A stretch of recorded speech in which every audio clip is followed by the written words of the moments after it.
Itong si ate, parang nag-super saiyan, level 3 sa kahanap ng kadamay. Talagang nag-recruit pa ng audience para lang may kasabay tumawa. Kasi nga, Chinese New Year na, dapat good vibes lang.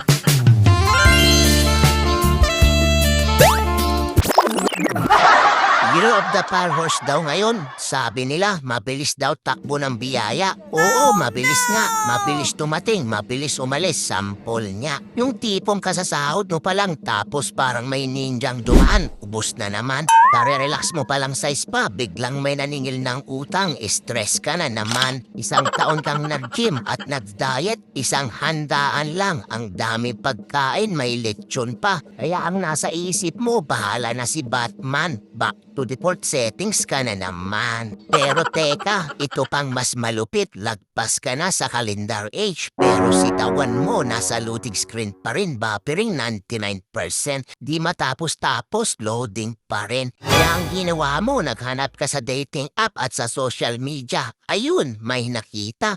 Ang sweet-sweet nyo pa, may pa-good morning mahal pa pagkagising sa umaga. Sabay unat ng buong katawan, sabay sambit, ang ganda naman ng umaga. Sabay tiradang kumain ka na ba, baby? Mapapasana all ka na lang talaga, kaya ang kilig mula ulo hanggang paa. Mapay I love you pa sa umaga. Tapos biglang change topic, baby. Pahingi naman ng pang-allowance at dahil Year of the Fire Horse ang bilis, send agad, walang paligoy-ligoy pa. Pagkatapos, black unreachable, parang flood control. Nose bracket, love scam na pala.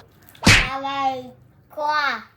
Year of the Fire Horse nga talaga, hindi biyayang mabilis, ikaw ang tinakbuhan. O siya, kung ready na kayong matawa, masaktan at matauhan, welcome sa vlog na ito. Dito tayo tatawa pero may kasamang life lesson. Pero bago ang lahat, hayaan niyo muna akong ibahagi ang daltag impormasyon sa kapatid kong may kapansanan at nawawala. Halos magsampung taon nang nawawala ang kapatid kong may kapansanan, may sakit siyang epilepsy at paralisado ang kanyang kaliwang bahagi ng katawan mula sa kanyang mga braso, kamay at maliit na bahagi ng kanyang mga binti. Habang tuloy pa rin ang paghahanap ko sa kapatid kong may kapansanan at hanggang ngayon ay nawawala. Hindi talaga maiiwasan na may mga pasaherong nagbibigay kulay sa mga biyahe ko. Hello po ma'am, magandang hapon. Andito na po ako ma'am.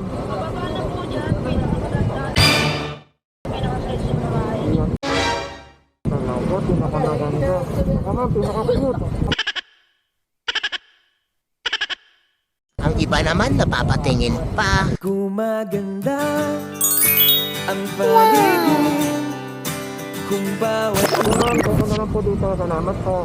Kahit 5 minutes na akong naghihintay, willing to wait pa rin ako. Sabi ko sa sarili ko, tignan ko nga kung talagang maganda at sexy ka talaga. Yung uso ko hindi na maipinta sa kahihintay. Sabi saglit lang, bakit kalahating oras na wala ka pa rin? Pero sige lang, sexy at maganda daw siya, sabi niya.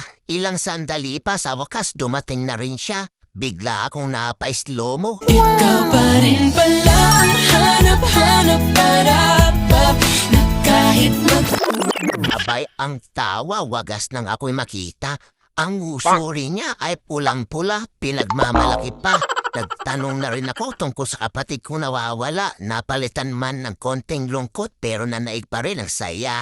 Pagsakay pa lang ang kulit agad. TikTok daw kami mamaya hanggang nasa biyahe. Napaisip ako kung anong TikTok ang gagawin namin. Hanggang napahinto sa traffic light. Grabe talaga ang tawa ni Manong driver ng truck. Kaya bigla kong naisip na dito ko nagawin ang masama kong balak. Tara, let's go! Isang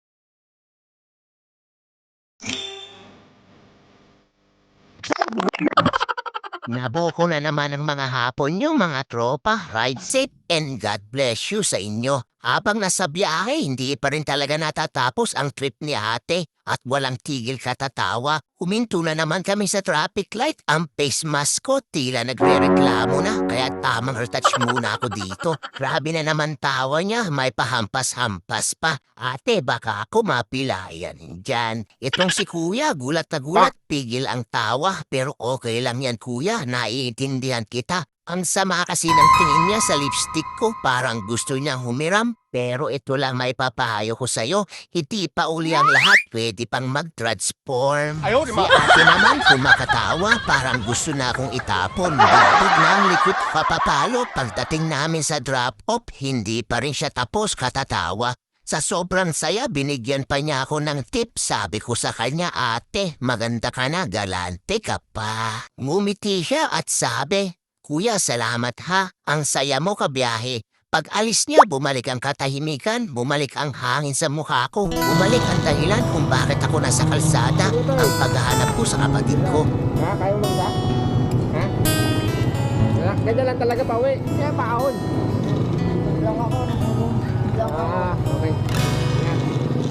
Pero alam mo ba kung ano ang napagtanto ko? Sa gitna ng lungkot, may mga taong ipapadala si Lord para palalahanan ka na may saya pa rin sa mundo. Na kahit mabigat ang dala mo, pwede ka pa rin tumawa. Na kahit naghahanap ka, may mga sandaling ikaw naman ang natatagpuan.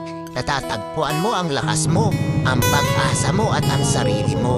Ang bawat pasahero, hindi lang pamasahe. Minsan, pahinga. Minsan, paalala. Minsan, inspirasyon. At sa bawat biyahe ko, dala ko pa rin ang pag-asa na balang araw. Hindi lang pasahero ang isasakay ko, kundi ang kapatid ko pauwi. Kaya sa inyo mga tropa, kung may pinagdadaanan kayo, huwag kayong titigil. Kung may hinahanap kayo, huwag kayong susuko. At kung may pagkakataon kayo magbigay ng saya sa iba, gawin nyo. Dahil hindi natin alam, baka yung simpleng tawa na ibinibigay mo, iyon na pala ang kailangan niya para magpatuloy. Ride safe palagi, magandang gabi sa inyo at tandaan habang may biyahe, may pag-asa.